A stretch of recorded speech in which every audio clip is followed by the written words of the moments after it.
was getting ready to say, can you make sure I got a little music so I can turn up? But you right on it. So just make sure you guys follow us on We Talk Weekly on social media, all major podcast platforms. Support us, for doing what we do. Go to Cash App, $We Talk Weekly, and like I said, no donation is too great or too small. All right, so Nick Cannon and Zeus Network, they are under some major fire for creating and promoting an event that seems to pit light-skinned women against dark-skinned women. So Nick and Zeus, they held a live event at Las Vegas on December 7th, and this was called, originally, it was called Bad versus Wild, Dark Skin versus Light Skin. So after they started getting all this backlash from the original post, they changed the dark skin versus light skin to chocolate goddesses versus caramel goddesses. Well, when Zeus Network made the changes to the name, they posted the event flyer on their Instagram along with this caption that they thought was going to make a difference. But they said, "Hey, beautiful people, our aim at hashtag Bad versus Wild Las Vegas is to unify, celebrate, and laugh together as we explore the diverse tapestry of our community. Today, we're excited to bring you a show filled with fun music and empowerment with the beautiful Sukiana Goat and her chocolate goddesses, along with MXR VSSA, which is Marissa Dene, and her caramel goddesses." And then they close out the caption with this: "Let's come together, enjoy some good vibes, and make some noise for our incredible performers. Remember, we're here to break down stereotypes, not uphold them." Well, people was not buying that, okay? They were still calling them out, and they were like, yeah, one person said, "Y'all didn't do anything but try to put a positive spin on colorism, and it's not working out for y'all." Somebody else said, SMH, "I can condone any ratchet and hood behavior, but I will not condone comparing any of my queens by color. We are all greatness." And then there was another person that said, this whole idea should have been scrapped. They said if the light skin versus dark skin wasn't enough, well, no. They said it should have been scrapped, but Zeus Network and Nick Cannon, if that wasn't enough, that whole light skin versus dark skin thing, they held a BBWs versus Slim Girls that night also. So what do y'all think about this? I'm sure. I think one of the, that's always been a sore spot for a lot of people, when we talk about, just colorism in general, right? Light skin versus, I think it rehashes some issues between, the people. Yeah, within our own.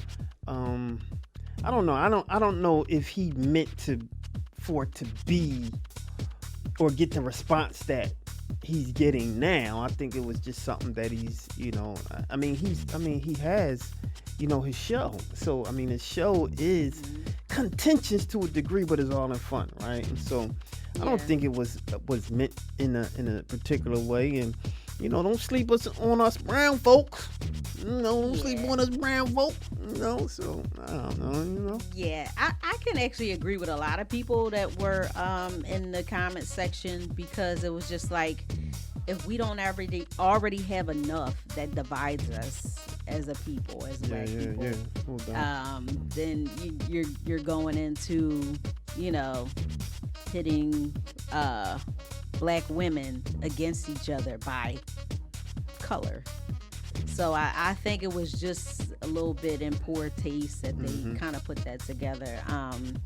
It was people that were also commenting saying like, oh, now that he's with Zeus Network, that's a black network, so they feel like they can do this after, you couldn't get away with it on other networks and what have you. So Zeus Network, who runs that? I forget the person's name. Right. but it is a black network. I believe Yeah, I believe. Let me see. Because I could see why, certain things black I don't folk can have no do that internet. nobody else can do. Yeah. And I can see what they're saying, but no, it's all good. I just was wondering, but you said it is a black Yeah. network, yeah.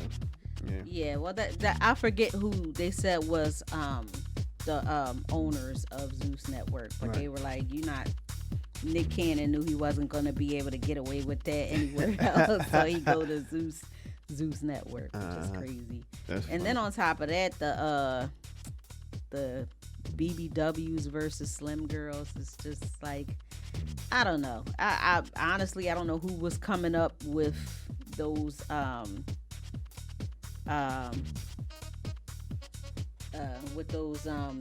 ideas, but they were just in poor taste. Okay. All right, so Jonathan Majors, the assault trial has been going. It's going against his ex-girlfriend Grace Jabari. It's underway. Meanwhile, it's leaving many people puzzled about this. Okay, so during opening arguments, assistant district attorney Michael Perez, he made claims, and this is during his opening arguments, that according to Grace Jabari, Jonathan Majors told her that he wanted her to make sacrifices like Coretta Scott King and Michelle Obama did for their husbands because he is a great man. Hold on, what? Wait. So during the opening arguments, the assistant district attorney is saying like, "Hey, Jonathan Majors told Grace Jabari that he wants her to make sacrifices like Coretta Scott King did for Martin Luther King and Michelle Obama did for Barack Obama for their husbands because he's this great man." Oh, goodness gracious. So the attorney also claimed that Jonathan used cruel and manipulative patterns of psychological abuse while he dated his ex. And Grace told prosecutors that Jonathan threw things at the wall out of anger, threatened suicide to keep her around, and also threatened to leave her when she would go out. So during the trial, Megan Good has continued to stay by his side. Hold on one second. I just want to give Megan Good a round of applause for holding him down. Thank you. Well, so keep that thought. But Jonathan Majors is facing 2 counts of third-degree assault, 1 count of aggravated harassment, and 1 count of harassment. The 2 have shown up hand in hand, with many people questioning her support of him. In case you forgot, Jonathan and Grace were returning back to his Chelsea apartment after dinner when Grace saw a text on his phone saying, quote, "Wish I was kissing you," from another woman. And Grace grabbed his phone and turned into a tussle, and police were called and all that, and now we're here. So just to backtrack a little bit, Megan Good had continued to stay by his side. That's right. People Hold on one second. So shout out to Megan Good for holding a brother down. I really appreciate you. There you go.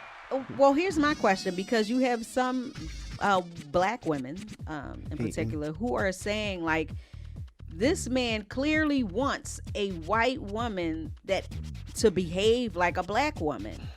So why is Megan Good still supporting him? You want a white woman to act like a black woman, because he wants her to act like, hold him down or whatever, or make sacrifices like Coretta Scott King, and they're saying like, why did he pick black women when she's white? I heard that too. Come on, man. I think it's also to the point where it's a respect too, that he gave high, elite black women that he knows. But it's almost like how when you, let's just say you are, you like the same sex, but the sex that you like of that gender has to look like a man. It's like, well, why not just date a man? Do you know what I'm saying? Did you just yawn? See? I should have put that other one on. Hold on. There you go. Go ahead. So, well, I mean, I just think that like, I don't know. I just thought that Man, leave this that man little alone, analogy, man. but that little analogy was like, Yeah, it just was lame. Like, why would you? She would never be like, all right, I can see if you like, all right, I just need you to support me and hold me down, but this woman would never be a Coretta Scott King or a Michelle Obama. Like, people are people are like, why don't you just go and get a black woman if that's what you want? Somebody to hold you down to that magnitude. Right. To the defense of that, I guess I'm. Do you understand what Coretta Scott King and Michelle Obama have had to go through? Yeah, like, I get But it. I thought he was just talking I think because it's that's his tongue world. in cheek. Yeah, I think like it was it's just his. tongue in cheek. It wasn't like truly comparing. Who compares to Coretta Scott King? Who can compare to what black woman right now can compare to Coretta Scott King? Malcolm. Oh, I was going to say Malcolm X wife. You know what I'm saying? I'm talking about right now. Because that she was mentioned, right? Okay. And so I'm just kind of I don't think nobody can compare to them. Even Michelle Obama for that matter. Like, the typical person can't compare to them. Which means I believe that it was just kind of like tongue in cheek. Like, this is, when you talk about holding somebody down, this is what I mean. Again, I wasn't there. I don't know. I'm just as a guy, I know for a fact that he wasn't truly comparing her to that. So. It's just, I'm a little curious as to why it was even brought up at trial. But yeah. Are they really in a relationship? Like, it's not a PR stunt, is it? They're trying to say that, but they're saying like Megan Good and Lori Harvey, they the ones that's coming to the black man's rescue that's dating these white women and got caught up in something, and then now they got to be kept and save a black guy. Lori Harvey, what did she do? Got Michael B. Jordan. Who did she save? Michael B. Jordan. She saved him? Oh, well. He was getting all that backlash. No, wait. He was dating white women. Yeah. But so she's wait. Saved their reputation. No, not Lori Harvey. Lori Harvey saved his reputation out of all people? That's what they saying. They said her and now Megan Good. Negative. But didn't Sierra's husband, didn't he date a white woman before too? Oh, God. I don't know. I think so, before her. We wouldn't be having this conversation if it was the other way around. It would be go girl. Go on, girl. You go. Like, that's right. You go. Well, she's the let's white talk woman. about Tamara, what's her name? Tamara Braxton. Tamara. Let's talk about her. Tamar. Let's talk about her. They've been coming at her neck too. But that's and Lupita. Oh yeah. They've been coming at Lupita. They neck only too. coming at Tamar because she went back to him. Yeah, she went back to he him. Was and with Tommy. Mm-hmm. But that's yeah. And they coming at Lupita because now she's dating I got an issue with Joshua Jackson. Yeah. Because she is the epitome of black is beautiful. She is the epitome of blacker the berry, the sweeter. She is the epitome of black excellence to me. Somebody get Dr. Umar on the phone. Yeah. Why they been putting Dr. Umar and everything? Yeah, Lupita, she's off limits. You gonna bring him on? That's funny. Yeah, I'm gonna reach out to Dr. Umar. Umar, come on the show. Yeah. Umar, come on. I mean, hey. It is what it is. She must have felt some type of way if she mentioned it to prosecutors for them to bring up during their closing argument. But that's what I'm saying. It was her. Like, she She could be felt some making type that of up, way. though. She could be making that up. Like, anyway, go ahead. I'm going to leave that alone. All right, so Lupita, I love you, so you can't really we're going to have to talk about what's going on here. Go ahead. all right, so this final story is like a not a I got it's an just attitude now. it's like a not so you got an attitude, so you should turn the music off.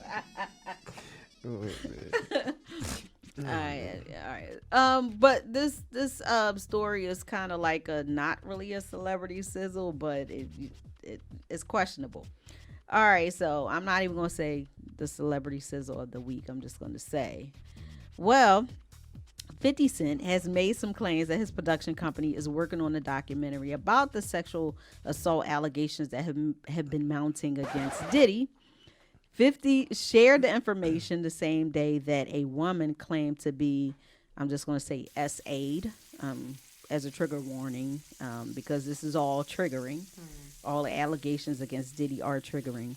But she was SA'd by Diddy and Harve Pierre when she was 17 years old. The woman that is listed as a Jane Doe has accused them of gang raping her at Diddy's studio called Daddy's House in 2003. But in a nutshell, the lawsuit, Jane Doe claimed to be an 11th grader at the time when she met Harve Pierre in Detroit. And then he flew her to New York in a private jet and then took her to the studio where she was drugged and gang raped. And the woman claimed to be assaulted so severely that her private areas were she was in pain. She was on the floor in the fetal position after all this had taken place. But Diddy has spoken out ever since that last allegation. The last lawsuit was filed against him. And he said, following this, enough is enough. For the last couple of weeks, I have sat silently and watched people try to assassinate my character, destroy my reputation and my legacy. Sickening allegations have been made against me by individuals looking for a quick payday. Let me be absolutely clear. I did not do any of the awful things being alleged. I will fight for my name, my family, and for the truth. So if 50 Cent does come out with this documentary, he's claiming that the proceeds will support sexual assault victims, which was kind of the celebrity sizzle. I'm a little torn about it, but let me just put this information out there. If you or someone you know has been a victim of sexual violence and needs support, please contact the National Sexual Assault Hotline at 1-800-656-HOPE. 1-800-656-HOPE.